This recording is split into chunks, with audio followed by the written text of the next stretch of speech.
ಇಷ್ಟೊತ್ತು ಆಕ್ಸಿಡೆಂಟ್ ಅಲ್ಲ ಕೊಲೆ ಅನ್ನೋ ಕಥೆ ಕೇಳಿದ್ರಿ. ಇದು ಕೂಡ ಅದೇ ರೂಟ್ ನಲ್ಲಿರುವಂತಹ ಮತ್ತೊಂದು ಕಹಾನಿ. ಇಲ್ಲೂ ಆಕ್ಸಿಡೆಂಟ್ನಿಂದ ವ್ಯಕ್ತಿ ಮೃತಪಟ್ಟ ಅಂತ ಕೇಸ್ ದಾಖಲಿಸಿಕೊಂಡ ಪೊಲೀಸರಿಗೆ ತನಿಖೆಯ ನಂತರ ಅದು ಕೊಲೆ ಅಂತ ಗೊತ್ತಾಗಿದೆ. ಅದರಲ್ಲಿ ಅವನೊಬ್ಬನ ಕೊಲೆಯ ಹಿಂದೆ ಆ ಒಬ್ಬ ಹೆಣ್ಣಿನ ಕೈವಾಡ ಇರುವಂತಹ ಶಂಕೆ ವ್ಯಕ್ತವಾಗಿದೆ.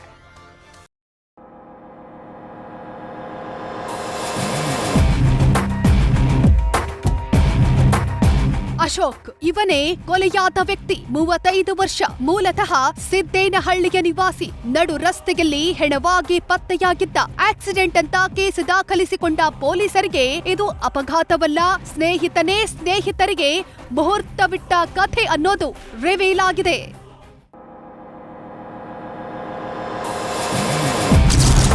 ಪಾರ್ಟಿ ಮಾಡಿ ಸ್ನೇಹಿತನಿಗೆ ಮುಹೂರ್ತವಿಟ್ಟ ಹಂತಕರು. ಇಬ್ಬರು ಆರೋಪಿಗಳು ಸರೆಂಡರ್. ಹೆಣ್ಣಿನ ಕೈವಾಡದ ಶಂಕೆ. ಅಶೋಕ್ ಹೊಸಕೋಟೆ ತಾಲೂಕಿನ ಸಿದ್ದೇನಹಳ್ಳಿ ಗ್ರಾಮದಲ್ಲಿ ಹೆಣವಾಗಿ ಬಿದ್ದಿದ್ದ. ಶವ ಕಂಡ ಸ್ಥಳೀಯರು ಆಕ್ಸಿಡೆಂಟ್ ಅಂತ ಶಂಕೆ ವ್ಯಕ್ತಪಡಿಸಿದ್ರೆ ಮೃತ ಸಂಬಂಧಿ ಇದು ಕೊಲೆ ಅಂತ ಹೇಳಿದ್ದ.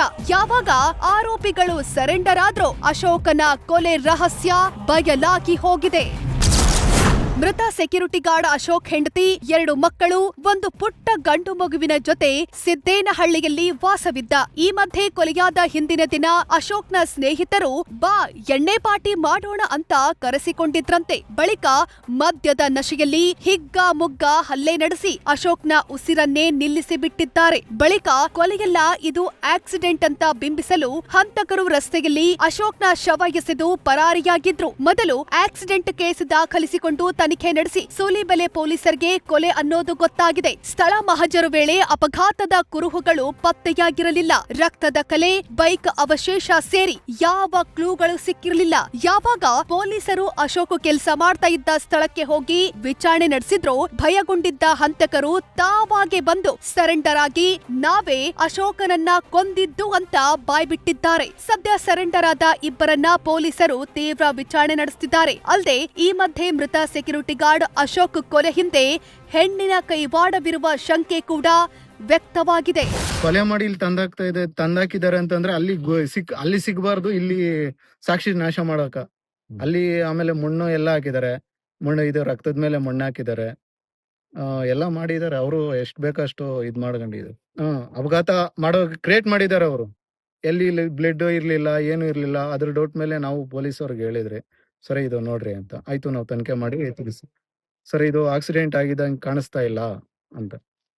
ಆಮೇಲೆ ಹಿಂಗೆ ಊರವರೆಲ್ಲ ಸೇರಿ ಇದ್ ಮಾಡೋದು. ಕುಡಿದಿರೋ ಬಾಟ್ಲುಗಳು ಎಲ್ಲ ಬಿದ್ದಿದ್ವು.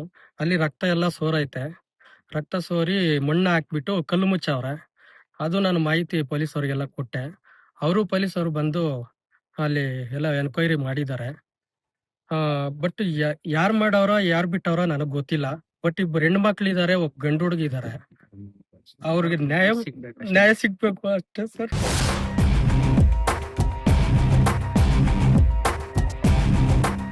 ಸದ್ಯ ಅಶೋಕ್ ಕೊಲೆ ಹಿಂದೆ ಹೆಣ್ಣಿನ ಕೈವಾಡವಿರುವ ಶಂಕೆ ವ್ಯಕ್ತವಾಗಿದೆ. ಆದ್ರೆ ತನಿಖೆ ಬಳಿಕವಷ್ಟೇ ಅಶೋಕ್ ಸಾವಿನ ರಹಸ್ಯ ಹೊರಬರುತ್ತೆ. Ankita Rai, news first, Bengaluru.